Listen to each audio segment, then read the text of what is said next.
Agent Nightingale stared at the passed-out rider. The man was sleeping off one hell of a night. Nightingale felt a stab of envy at Wake's oblivion, but he had a job to do. He put the gun to Wake's head and almost became a murderer. His hand shook and his throat felt tight and dry. Biting his teeth, he tried again to pull the trigger. He lost the nerve. Wake stirred. Nightingale would have to settle for an arrest.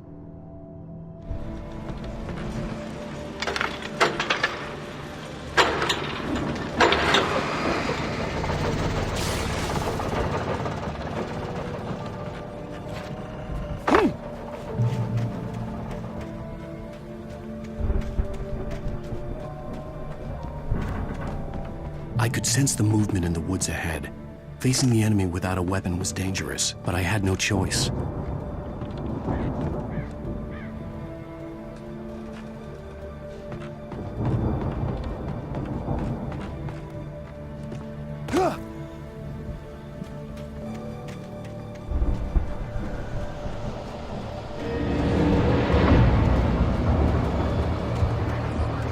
Acids are good for your heart.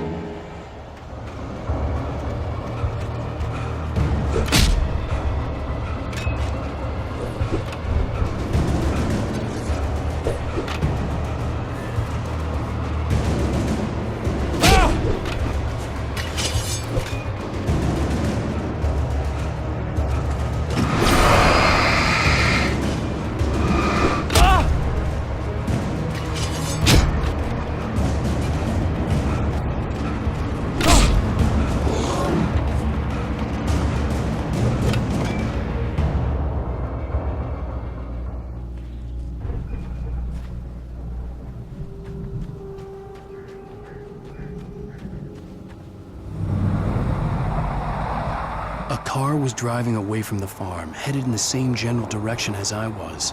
For all I knew, it was Barry, caught in the consequences of leaping before looking.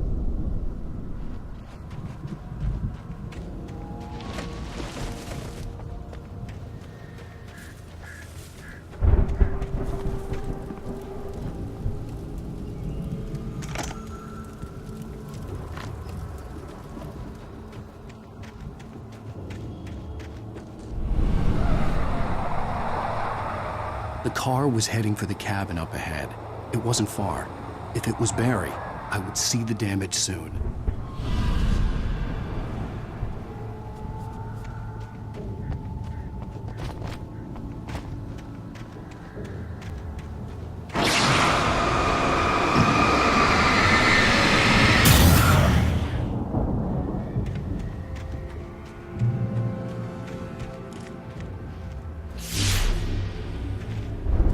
I'm trying to deliver each page to the right time and place. I'm trying to show you how the story goes.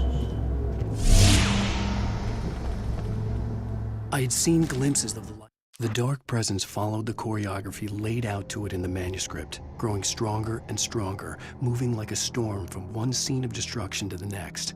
But it was still bound to follow the story and chained to the dark place it came from. When the story reached the end it longed for, it would finally be free. Before, I had seen it in my dream. It was a strange spaceman or a diver in a bulky suit. He was the one who'd been placing the pages on my path.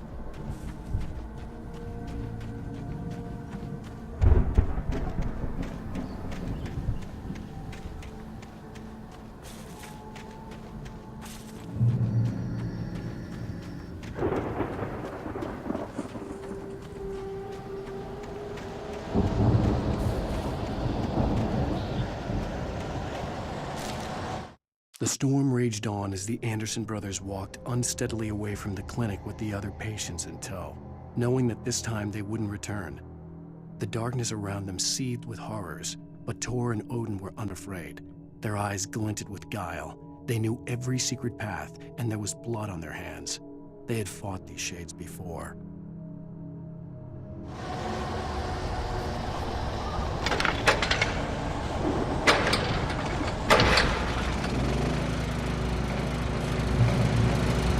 Someone had left a gun behind. Now I had a fighting chance of reaching the farm.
could see the car, but there was no sight of the driver.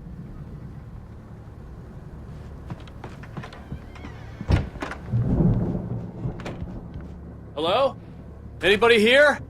Ah! Barry! No! Danny, you're not... Please! What are you... No! Don't! I'm sorry!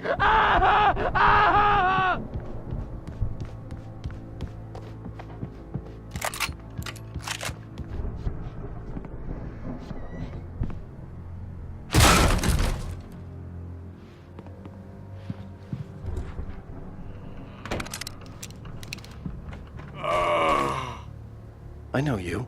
You were in jail the other day. I went to the farm again for the moonshine, you know? It makes you see. They're not gonna miss it. They're in the loony bin. But my buddy, Danny, I lost him.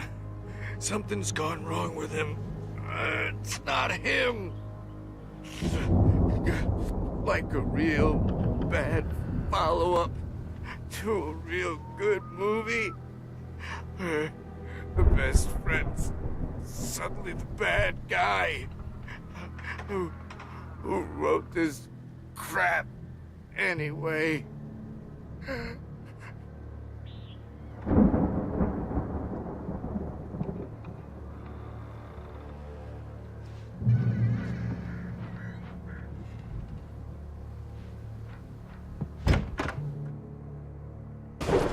I've run through every possible course in my head.